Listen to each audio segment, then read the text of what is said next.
तीसरी प्रॉपर्टी है लंब अर्धक। लंब अर्धक क्या होता है? किसी त्रिभुज के शीर्ष से सामने वाली भुजा के मध्य बिंदु मिड पॉइंट पर डाली गई रेखा लंब अर्धक कहलाती है। परिभाषा लिखते हैं। इसको इंग्लिश में परपेंडिकुलर बाइसेक्टर बोलते हैं।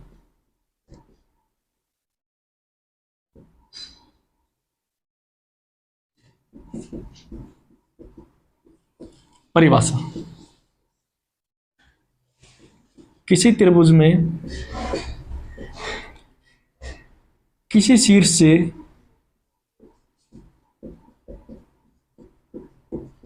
सामने वाली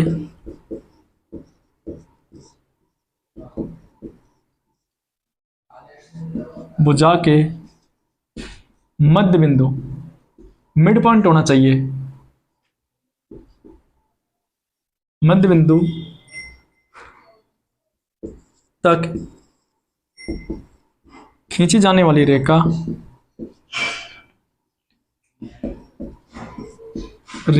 लाइन लंब अर्धक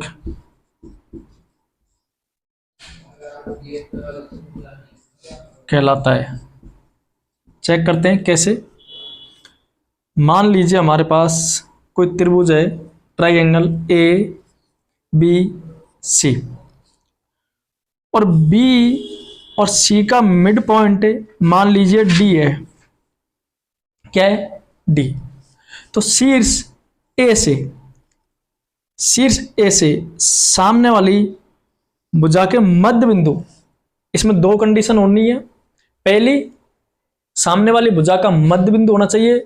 दूसरी, वह लंब होनी चाहिए, और लंब हमेशा 90 डिग्री का एंगल बनाती है, 90 डिग्री का। तो हम कह सकते हैं कि AD इज इक्वल टू लंब अर्धक।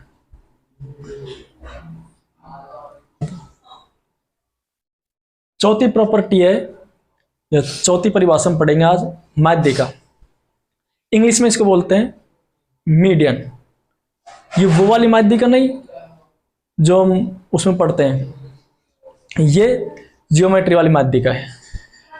माध्यिका की परिभाषा होती है त्रिभुज में किसी शीर्ष से सामने वाली भुजा के मध्य बिंदु तक खींची जाने वाली रेखा, सिर्फ मध्य बिंदु तक। इसमें यह कंडीशन जरूरी नहीं कि यह परपेंडिकुलर हो, लंबवत हो। तो परिभाषा लिखते हैं।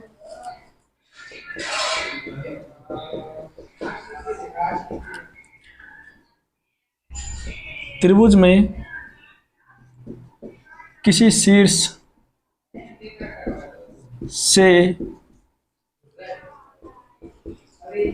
सामने वाली भुजा के मध्य बिंदु, भाई राइटिंग ऐसी है थोड़ी, देख लेना, मध्य बिंदु तक खींची जाने वाली रेखा माध्यिका कहलाती है।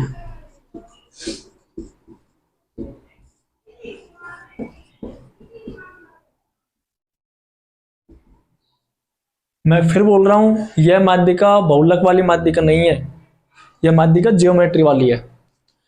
त्रिभुज कैसा भी हो सकता है। मान लीजिए त्रिभुज ए बी सी और इसका मिड पॉइंट डी है, तो AD यहां पर माध्यिका है। मान लीजिए त्रिभुज ऐसा है PQR और QR का मिड पॉइंट O है, तो P और PO यहां पर माध्यिका है। यह कंडीशन जरूरी नहीं कि वह लंब डले, सिर्फ मिड पॉइंट मध्य बिंदु तक मिलनी चाहिए।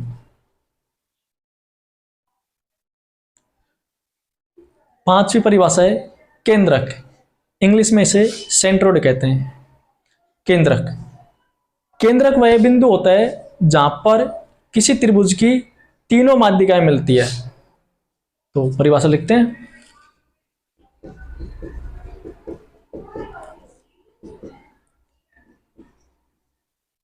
त्रिभुज का, यह त्रिभुज है, त्रिभुज का वह बिंदु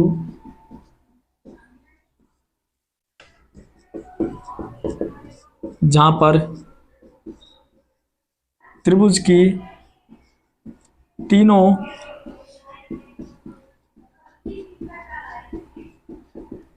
माध्यिकाएं मिलती हैं। चेक करते हैं। मान लीजिए हमारे पास कोई त्रिभुज है एक्स वाई जेड, इसका मिड पॉइंट है P, इसका मिड पॉइंट है Q और X और Y का मिड पॉइंट है R। तो हमने X को P से मिलाया, Y को Q से मिलाया और Z को R से मिलाया। तो जो ये वाला बिंदु है O, तो ये है केंद्रक। क्या है? केंद्रक, सेंट्रोइड।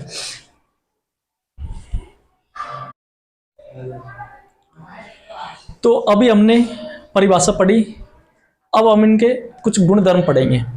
तो सबसे पहले हम केंद्र के गुणधर्म पढ़ेंगे, जिसमें हमारे पास 3 केंद्र होते हैं, अंतःकेंद्र, परिकेंद्र, इन सेंटर, ऑर्थो सेंटर और सर्कम सेंटर। तो चलो हम पढ़ते हैं। पहला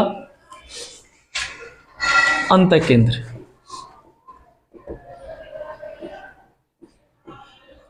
इसको इंग्लिश में बोलते हैं इन सेंटर। इन सेंटर। सबसे पहले हम परिभाषा पढ़ेंगे, मैं बता देता हूं थोड़ी सी। अभी हमने इससे पहले पढ़ा कोणार्धक। तो त्रिभुज का वह केंद्र जहां पर तीनों कोण अर्धक मिलते हैं वह अंतःकेंद्र कहलाता है। तो परिभाषा लिखते हैं। त्रिभुज का वह केंद्र जहां पर तीनों कोण अर्धक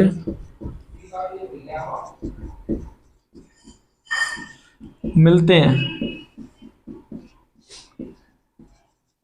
देखते हैं कैसे। मान लीजिए हमारे पास कोई त्रिभुज है, त्रिभुज ए बी सी। ये और ये कोण ए का कोण अर्धक, कोण अल्फा अल्फा, कोण बीटा, कोण गामा, कोण गामा। तो ये आई, ये तो होगा अंतःकेंद्र। क्या होगा? अंतःकेंद्र, इन सेंटर। अब ये निकालते कैसे हैं? तो देखते हैं निकालते कैसे हैं। मान लीजिए हमारे पास कोई त्रिभुज है, त्रिभुज एक्स वाई और जेड, एक्स वाई जेड, और यहां पर अंतःकेंद्र है कौन? आई। तो ये निकालते कैसे हैं? ये सबसे पहले ये वाला त्रिभुज निकालेंगे, ये वाला कोण निकालेंगे हम त्रिभुज में, ये वाला कोण एक्स आई जेड, इसमें 3 निकलते हैं, पहला, दूसरा, तीसरा। तो ये वाला देखते हैं, कोण Y I Z, Y I Z is equal to 90 plus कोण एक्स अपॉन 2। ध्यान रखना, जिसके सामने वाला बड़ा कोण होगा उसका आधा होगा और वो 90 में ऐड होगा। दूसरा देखते हैं, ये वाला X I Z, angle X I Z is equal to 90 plus, अब ये वाला किसके सामने है? कोण वाई के सामने, तो कोण वाई अपॉन 2। अब ये वाला देखते हैं, एक्स आई वाई, तो कोण एक्स आई वाई, तो ये कैसे निकलेगा? 90 प्लस एंगल कौन सा, ये किसके सामने है, जेड, तो जेड अपॉन 2। ये मैंने पहले ही बना दिया डायग्राम, क्योंकि इसमें थोड़ा सा टाइम लगता। तो हमारे पास ऐसी कंडीशन आती है कि त्रिभुज ए बी सी, यदि इसके अंदर वाले कोण अर्धक दिए गए हो तो हम कैसे निकालते हैं, ये वाला तो हमने अभी अभी पढ़ा है कि कोण B I C is equal to 90 plus कोण ए बाई 2, ये तो हमने अभी अभी पढ़ी है। लेकिन इसमें समझने वाली बात यह है कि जब उसी त्रिभुज के बाह्य कोण अर्धक दिए गए हो और हमें ये वाला एंगल चाहिए, ये वाला, तो ये कैसे निकालेंगे, ये निकालेंगे कोण बी आई डैश सी, ये आई डैश है, नोट आई, ये आई डैश है, इज इक्वल टू 90, यहां पर प्लस होगा यदि बाहर वाले कोण अर्धक दिया गया है, तो यहां पर माइनस होगा कोण ए बाई 2। अब हम पढ़ेंगे त्रिभुजों में अंतर त्रिज्या इन रेडियस इन ट्राइंगल्स, अलग अलग, जैसे विषमबाहु में, समबाहु में और समकोण त्रिभुज में। तो सबसे पहले पढ़ते हैं विषमबाहु त्रिभुज में। मान लीजिए हमारे पास कोई विषमबाहु त्रिभुज है।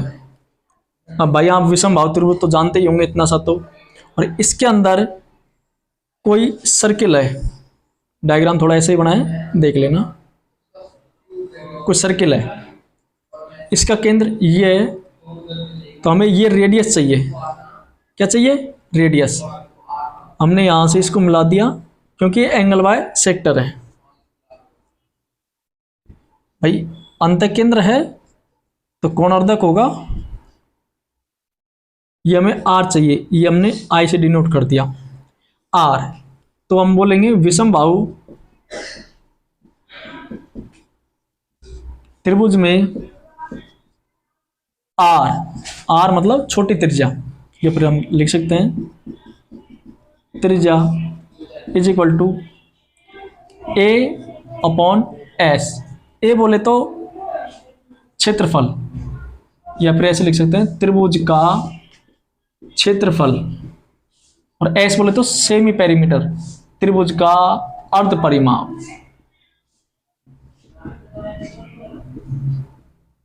इसको याद कैसे रखोगे, अगर आप स्टेट की अच्छी तैयारी करते हैं तो क्या बनते हैं, आर ए एस। मैं फिर बोल रहा हूं, R for radius, A for area, S for semi perimeter, लिख देता हूं।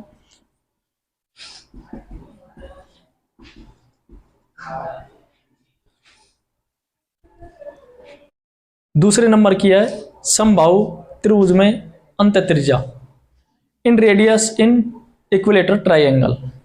तो क्या होती है भाई, मान लीजिए ये एक समबाहु त्रिभुज है ए बी सी, में से लग नहीं रहा, चलो बना मान लेते हैं। तो इसकी भी भुजा बराबर होगी, इसकी भुजा बराबर होगी, और ये भुजा भी बराबर होगी। तो हमें आर चाहिए, ये वाली आर, यहां से इसको खींच लेते हैं, ये आई, ये यहां पर क्या है, भुजा, भाई इतना सा तो जानते ही होंगे।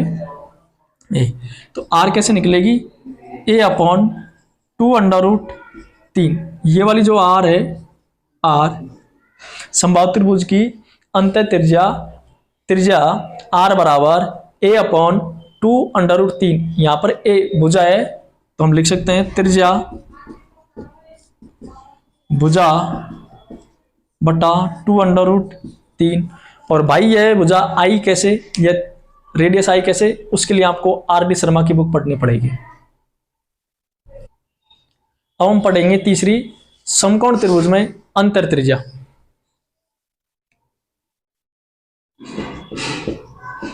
समकोण जिसे हम राइट ट्रायंगल कहते हैं, समकोण त्रिभुज में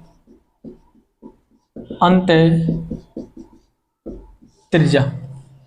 तो हमारे पास ये समकोण त्रिभुज है, त्रिभुज ए बी सी, और ये 90 डिग्री। इसके अंदर मान लीजिए कोई एक सर्किल है, सॉरी थोड़ा ठीक सा बना नहीं, मान लेते हैं। अब मैथ के स्टूडेंट हो तो मानना तो पड़ेगा ही। ये आर, ये आर, ये आर। आपको सबको पता है कि ये कर्ण है, ये आधार है नॉर्मली, और ये लंब है। हमने इस वाली भुजा को नाम दे दिया ए, इस वाली भुजा को नाम दे दिया बी, और इस वाली भुजा को नाम दे दिया सी। ये भुजाएं, तो यहां की जो रेडियस होगी वो होगी ए इज इक्वल टू लंब प्लस आधार, रेडियस इज इक्वल टू लंब प्लस आधार,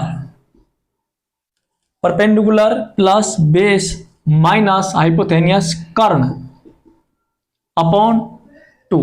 चलो ऐसे लिख देता हूं, R is equal to L plus आधार माइनस कर्ण अपॉन 2। इंग्लिश मीडियम वालों के लिए आर इज इक्वल टू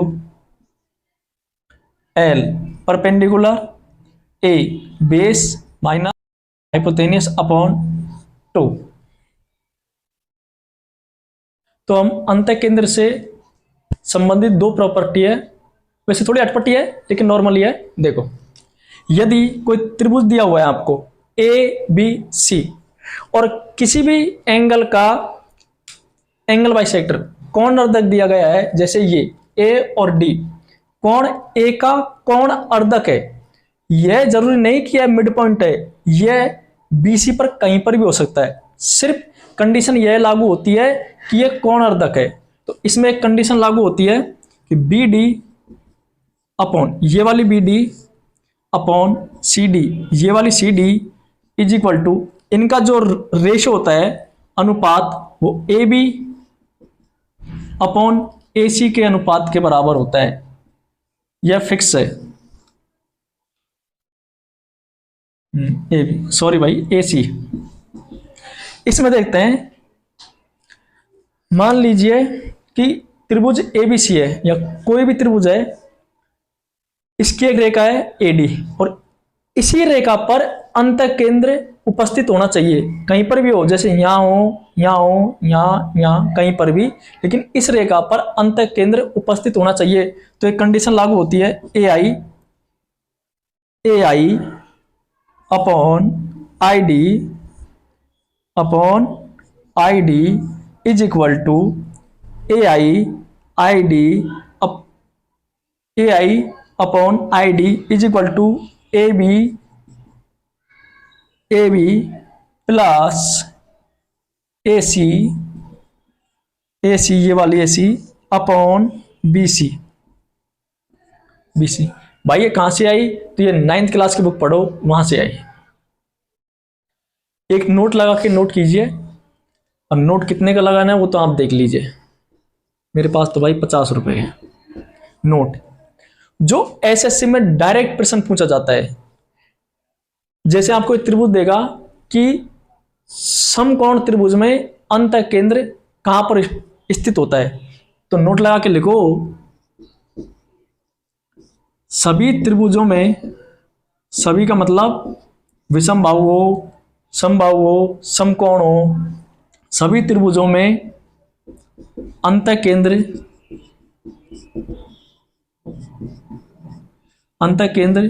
त्रिभुज के अंदर स्थित होता है।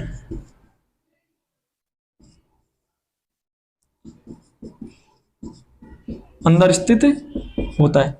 मैं फिर बोल रहा हूं, यह most very very very SSC में डायरेक्ट पूछा जाता है। अभी हमने पढ़ा अंत केंद्र, तो अंत केंद्र पर जितनी भी प्रॉपर्टी बनती है वो हमने पढ़ी है। अब हम पढ़ेंगे परिकेंद्र, इंग्लिश में बोलते हैं सरकम सेंटर। तो देखते हैं क्या होता है परिकेंद्र। वैसे एक वृत्त के अंदर त्रिभुज होता है, और उस त्रिभुज के अंदर जो केंद्र होता है वह परिकेंद्र। क्या होता है? किसी भी त्रिभुज के जब लंब समद्विभाजक मिलते हैं, तो जो मिलते हैं तो वह केंद्र होता है परिकेंद्र। तो देखते हैं त्रिभुज ए बी सी, चलो परिभाषा इधर लिख देता हूं।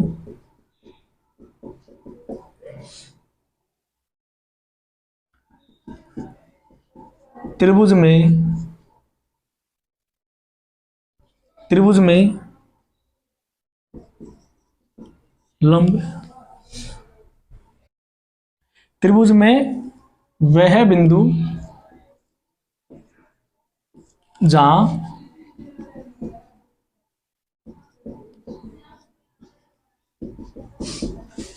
भुजाओं के लंब समद्विभाजक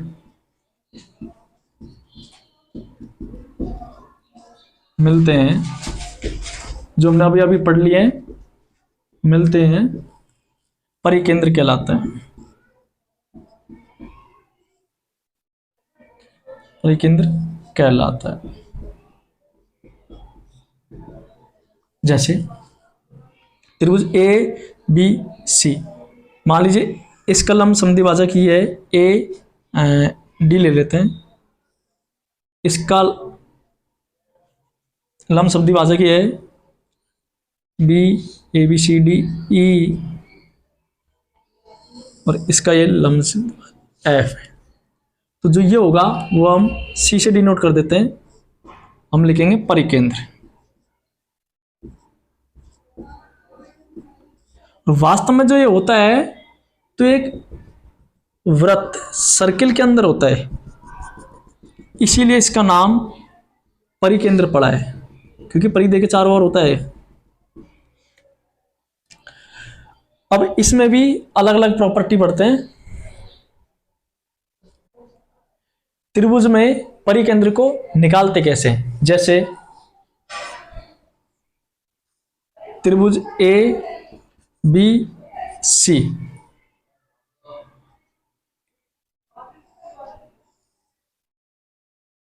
ये यहां पर मान लीजिए ओ है, तो ओ यहां पर परिकेंद्र को डिनोट कर रहा है, ठीक है, उसमें हमने सी लिख दिया था तो कोई बात नहीं, ओ यहां पर परिकेंद्र को डिनोट कर रहा है, रिप्रेजेंट। तो हमें ये वाला एंगल चाहिए, एंगल बी ओ सी, इसी प्रकार से हमने उसमें निकाला था अंत केंद्र वाले में, angle B O C is equal to, उसमें क्या था कि 90 प्लस कोण a/2, लेकिन इसमें ऐसा नहीं है, इसमें क्या है कि सामने वाले कोण का 2 गुना, कोण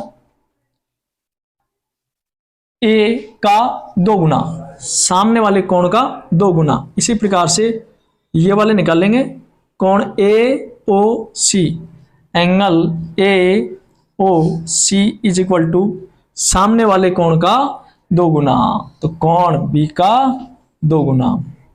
इसी प्रकार से ये वाला एंगल निकालेंगे, angle A O B, angle A O B, तो सामने वाले कोण का 2 गुना, तो कोण सी का 2 गुना। अब हम पढ़ेंगे त्रिभुजों में परित्रिज्या, जैसे हमने पहले पढ़ी थी त्रिभुजों में अंत त्रिज्या, तो हम परित्रिज्या पढ़ेंगे। तो देखते हैं, चलो पहले एक सर्कल बना देता हूं, मार्कर चेंज कर लिया, राइटिंग थोड़ी ठीक बैठेगी।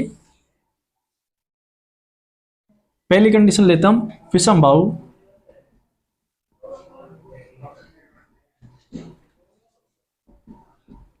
त्रिभुज में परित्रिज्या। भाई ये तो आपको आता ही होगा कि विषमबाहु त्रिभुज क्या होता है, बताने की आवश्यकता नहीं है। कोण ए, कोण बी और कोण सी, ये वाली भुजा ए, ये वाली भुजा बी, ये वाली भुजा सी, ये हमारी कैपिटल आर होगी। और ये मैंने पहले ही बता दिया कि जो ये वाला त्रिभुज होता है वो एक वृत्त के अंदर होता है। मान लीजिए यहां पर हमने ओ लिख दिया, वो यहां पर क्या है, परिकेंद्र। तो हमें आर चाहिए, ये वाली आर, हमने कैपिटल आर क्यों लिखा है, क्योंकि परित्रिज्या है, बड़ी होगी भाई, अंत त्रिज्या को हमने छोटा आर लिखा था, तो यहां पर निकालते कैसे हैं,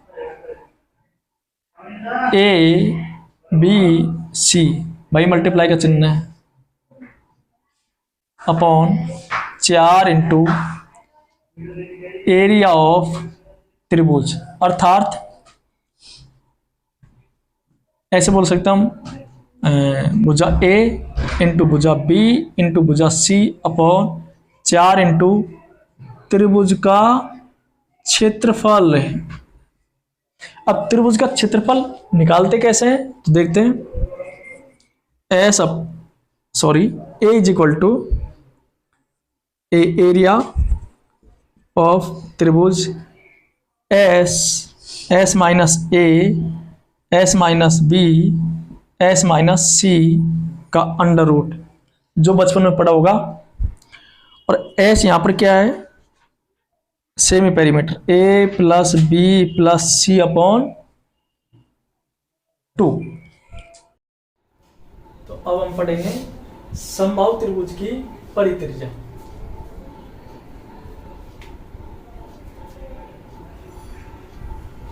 सर्किल बनाया, सर्किल के अंदर एक समबाहु त्रिभुज बनाया, कोण ए, कोण बी, कोण सी,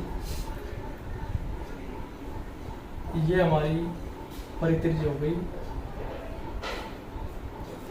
रेडियस है तो इक्वल होगी, मान लीजिए यहाँ ओ है, तो इसकी जो ये रेडियस होती है आर इज इक्वल टू ए। मैं देखो समबाहु त्रिभुज की सभी भुजा बराबर होती है, ये वाली भुजा भी है, ये वाली भुजा भी है, ये वाली भुजा भी ए, तो R is equal to A upon under root 3। हम लिख सकते हैं आर इज इक्वल टू भुजा अपॉन अंडर रूट 3। कैसे आई, इसके लिए आर डी शर्मा की बुक पढ़ेंगे। भाई मैंने इसलिए बोला था आर डी शर्मा की बुक के लिए, मेरा मतलब वो नहीं था कि भाई आप आर डी शर्मा बुक पढ़ो, मतलब कैसे आई वह डिटेल से जानने के लिए बहुत ज़्यादा टाइम भी चाहिए, और मैं नहीं चाहता कि ये लेंथी वीडियो बने, इसलिए मैं खुद ही जब ये बोर्ड को साफ करता हूँ तो वीडियो स्टॉपेज हो जाती है, मतलब पॉज करके तब जाके इसको साफ करता हूँ। तो अब हम देखते हैं समकोण त्रिभुज की परित्रिज्या, क्योंकि मैं नहीं चाहता कि वीडियो लेंथी बने। समकोण त्रिभुज की परित्रिज्या, तो एक सर्किल लेते हैं, इसमें समकोण बनाते हैं, ये समकोण। ध्यान रखना इसमें एक बात कि जो ये समकोण त्रिभुज का कर्ण है वो हमेशा वृत्त का व्यास होगा। क्या होगा, व्यास। तो कोण ए, कोण बी, कोण सी, ये आर होगी, क्योंकि भाई यहां पर केंद्र होगा ओ, ये आर होगी, ये भी आर, और तीसरी जो आर होगी वो ये वाली होगी।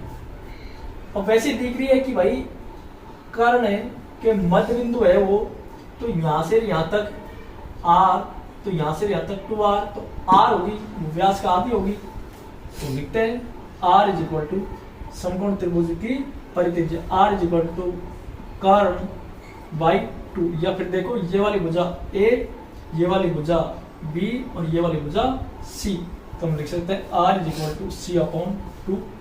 c यहां पर कर्ण है भाई, ठीक है। अब हम पढ़ेंगे त्रिभुजों में परिकेंद्र।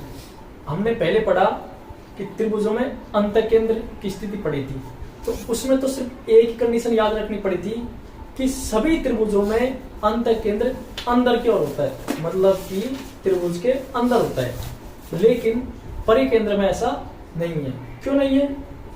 त्रिभुजों में परिकेंद्र की स्थिति तो अलग अलग त्रिभुजों में अलग अलग स्थिति होती है। जैसे सबसे पहले पढ़ेंगे न्यून कोण त्रिभुज में परिकेंद्र की स्थिति। न्यून कोण त्रिभुज में परिकेंद्र, भाई मैंने पहले इसलिए लिख लिया ताकि आपका टाइम बचे, वीडियो लेंथी ना जाए। परिकेंद्र की स्थिति, और आप जानते हो कि न्यून कोण क्या होता है? इसको बोलता हूं acute triangle. A B C, तो यहां पर जो परिकेंद्र होता है ये अंदर होता है,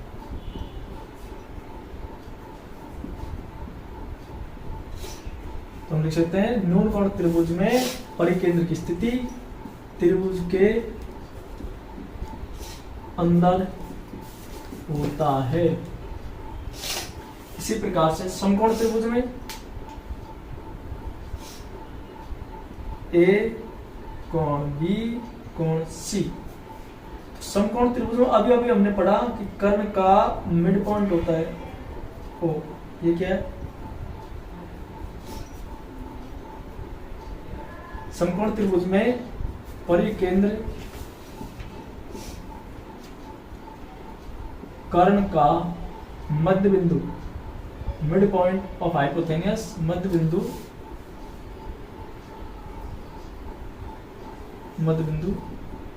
होता है।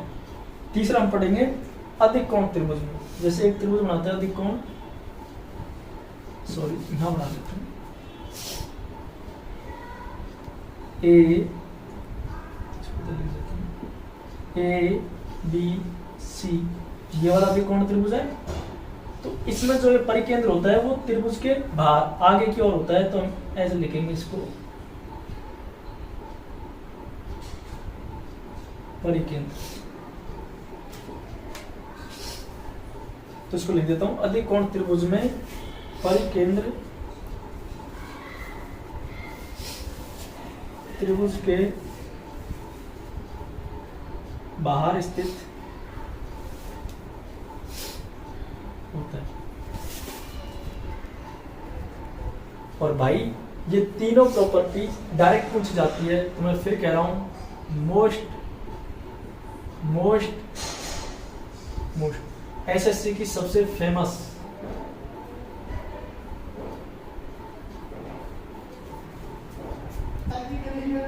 लास्ट की प्रॉपर्टी है अंतर केंद्र व परिकेंद्र के बीच की दूरी, जो बहुत बार जाने अनेक बारी डायरेक्ट पूछी गई है एसएससी में कि अंतर केंद्र व परिकेंद्र के बीच की दूरी, और बच्चे इसको एस्केप कर देते हैं। D इज इक्वल टू, सीधे याद रखो, R square minus 2 capital R small r, और आपको पता है कि यहाँ पर कैपिटल R परित्रिज्या है और स्मॉल r अंतत्रिज्या। आपको देगा वो सवाल में, जब हम सवाल करेंगे तो और अच्छे से डिफाइन करेंगे इसको। D is equal to capital R square minus 2 capital R small r का ऑल अंडर रूट। फिर कह रहा हूं यह very very very most for SSC.